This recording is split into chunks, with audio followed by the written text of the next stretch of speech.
Hey Maniacs, welcome back to another Designer Studio episode. We have Dan joining us because we're taking a closer look at the Bell AH-1G Cobra, another add-up to the Vietnam Bricks lineup. Once again, not a sticker on this whole thing, just a lot of custom printing. Yeah, it looks like, compared to our old ones, it looks very similar. Mm-hmm. It's completely different process, going a little bit crazy with the printing, but that's just the new norm. Mm-hmm. Yeah, it definitely has been a new precedent kind of set, especially rolling over here into 2021. But tell me a little bit about this helicopter, why you decided to add it into the Vietnam Bricks lineup, and you know, just what inspired you to build it. Well, we did one before, did the early camouflage version before. Wasn't really happy. It was my first Cobra, and I hadn't done all the research that I really should have done. So, and we didn't. I don't know. We kind of made a mishmash. Took like early versions of it, mixed it with later versions, and had the wrong gun on it. Had all kinds of weird things that weren't necessarily accurate. And now that I know a little bit more about them, I wanted to remake it, make it stronger, because I've been making, this is like Cobra number 6 now, I think. And making them stronger, making them better, so the wings don't fall off, things like that. So yeah, it's basically updated all around, and you know, I think it's in the Vietnam Bricks book, the original. And I was like, I want to do a new one. We have the license, and I don't want to just reissue the old one. I want to completely redo it. So that's what we have here. Cool. Yeah. Well, and I definitely, you combine just the upgrades of parts and stuff since the last time you built it, and then you add in that printing, and then obviously we'll get into the helmets on those custom printed minifigs as well. There's a lot to love about pretty much every element of this model, and that's not even including the play functions. Right. And I took, this isn't a specific helicopter. I took some elements from various, the cavalry squadrons, the cavalry, you know, airborne cavalry, all use these. And I took some elements from various squadrons, various units, and sort of made a generic helicopter. So it doesn't have a name on it, anything like that. So, you know, I think this is, everything here would be on a typical helicopter from this unit, the red tail, the 1.7 cavalry unit. It's just, I wanted to make it a little bit more generic, not make a specific specific bird. Yeah, right. You can have a lineup of them then a little bit more and make it feel a little more. Right. And it would be typical. You'd have the markings are typical. The only thing that's universal to this kit is the tail number. The tail number is the kit number. If you haven't figured that out yet, we sometimes will incorporate the designer's initials into it, sometimes not, but usually the tail number is the kit number. It's not a specific. We're not trying to get that specific. Right. Yeah. There's no actual helicopter, but it is a cool relation. It's still something fun to remember. Right. Everything here is typical. These are all taken off of helicopters from this particular unit, so it's all legit.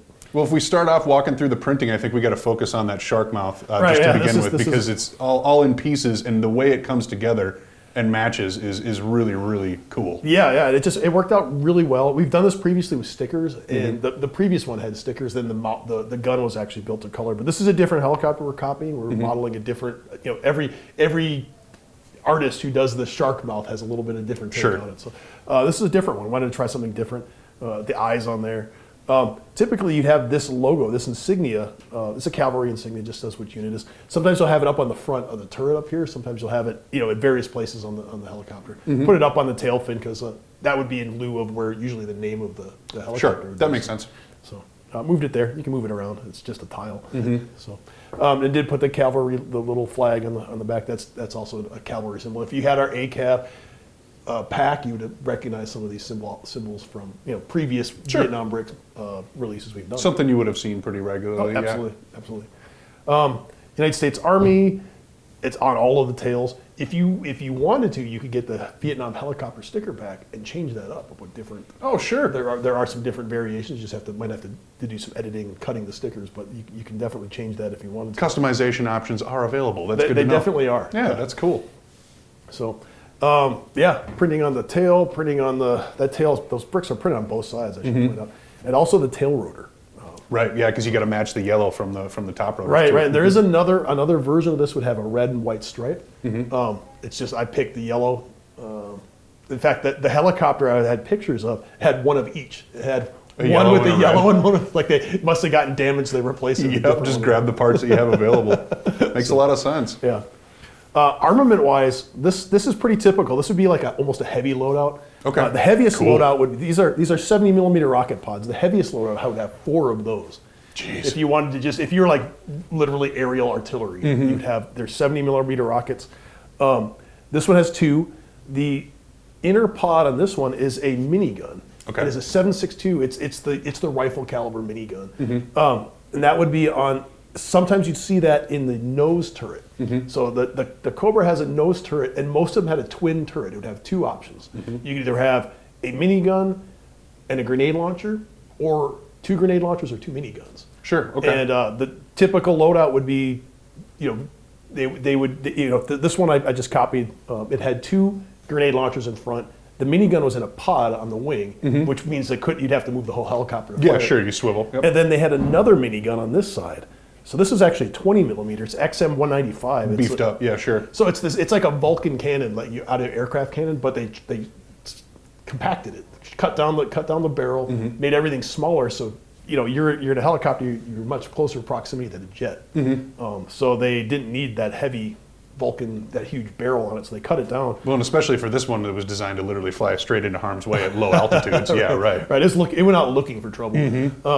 So if you have the Kiowa, the Kiowa kit that's coming out, they would operate in tandem. They use the Kiowa to go in and flush out the enemy, and then these guys would just come in. Because they had a little bit more power behind them. Sure. Typically Okay. the Kiowa didn't have a whole lot of pack a whole lot of punch.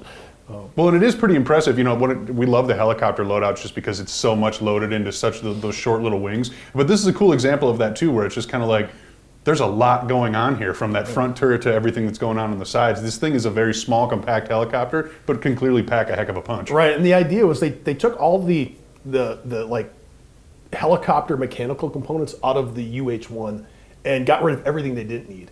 Oh, and sure. to make yourself a smaller target for ground fire firing back at you, make it smaller. So they made it super narrow. The tandem heads, the pilot sits behind the gunner. Gunner in front, pilot behind. Makes a much smaller target for somebody on the ground, say, to shoot back at. And also just getting rid of all that extra, why would you drive a van Right. when you need a sports car? Yeah, that makes perfect sense. And just from a mobility standpoint of trying to dodge that ground fire, that makes more capacity for more payload, more weight, more armament, more weapons. Yeah, definitely an important little piece of history when it pertains to the Vietnam War as well. Right, and I think we call this a gunship, but it's AH-1 attack helicopter. Sure. So it is an attack helicopter, but it is also a gunship because it's Because it's loaded. Yeah, literally is. Yeah, absolutely ready to go. So obviously it's got the standard, the both rotors spin, got some solid landing gear. It's got that really swooshable, especially if you grab it behind those wings. It's definitely got the playability you'd look for in that. These wings will not come off. You can. Yeah, that's pretty cool. It is built all the way through. I did change up the landing skids on these a little bit from the previous version. They're not sitting on the bottom of the helicopter. Sure. They're actually built, it's integral into the body, the way it is on the real helicopters.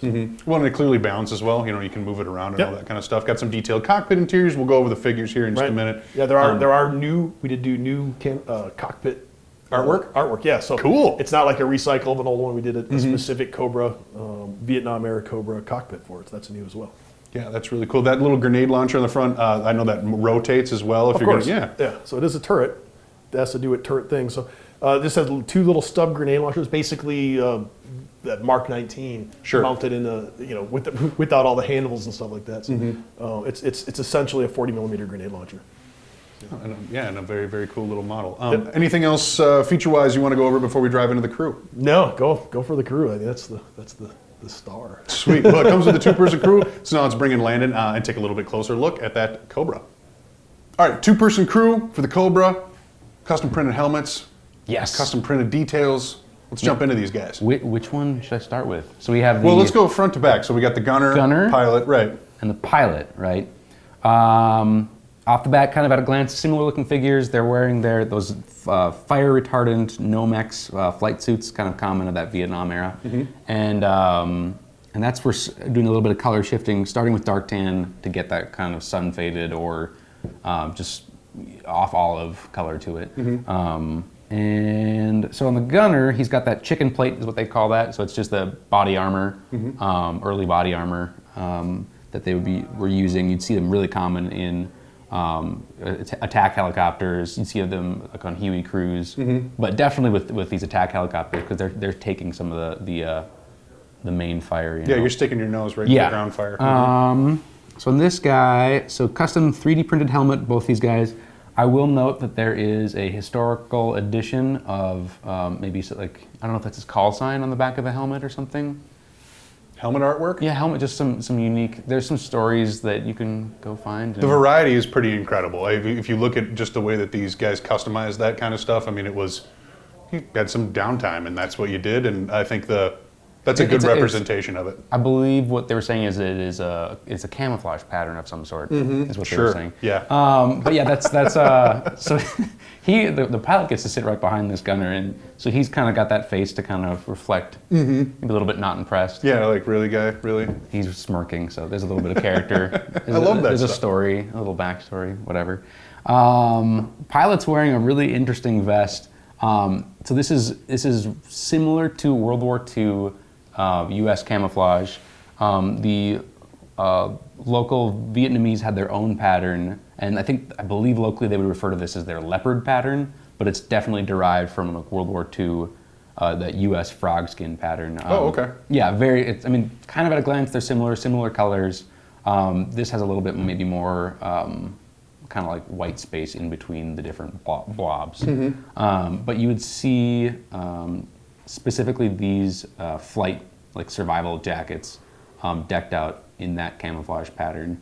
And then there's some other equipment or even full like uniform made out of this material. But that would be something that I believe would be locally produced, and you'd occasionally see it on helicopter crews. Interesting. And sometimes like jet pilots as well would be wearing those flight vests as well.